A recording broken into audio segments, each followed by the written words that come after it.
নিরপেক্ষ দেশে হবে ভারত পাকিস্তান দ্বিপাক্ষিক সিরিজ, মুখ খুললেন বিসিসিআই এর সহ সভাপতি।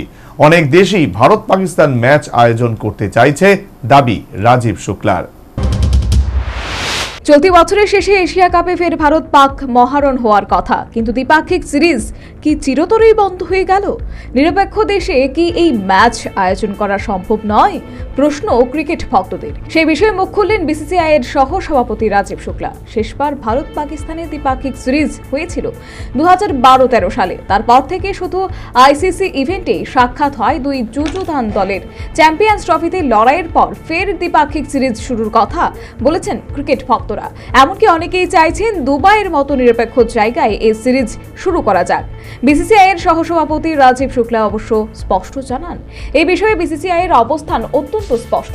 বিদেশের মাটিতে বা কোনো নিরপেক্ষ দেশে দ্বিপাক্ষিক সিরিজ হবে না, তাহলে একমাত্র দু দেশের মাঠেই হবে। তাছাড়া সরকারি নিয়মের বিষয়ও আছে, সেটা গুরুত্বপূর্ণ। ফলে সরকারি অনুমতি ছাড়া কোনো সিদ্ধান্ত সম্ভব নয়। আমরা বড়জোর বোর্ডের দৃষ্টিভঙ্গি সরকারের সামনে রাখতে পারি, কিন্তু সরকারকে বহু দিক দেখে সিদ্ধান্ত নিতে হয়। তবে এটাও ঠিক যে বহু দেশই ভারত পাকিস্তান ম্যাচ আয়োজন করতে চাইছে। প্রসঙ্গত উল্লেখ্য, নিরাপত্তাজনিত কারণে পাকিস্তানে চ্যাম্পিয়ন্স ট্রফি খেলতে চাননি রোহিতরা।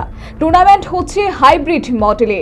বছর শেষে এশিয়া কাপেও একই পদ্ধতি অনুসরণ করা হতে পারে, ফলে পাকিস্তানের এই দেশে আসার সম্ভাবনা কম। তবে অনুশীলন গাভাস্কারের মতো প্রাক্তনীরা দ্বিপাক্ষিক সিরিজের সমর্থনে মুখ খুলেছেন। Bureau report, news vanguard.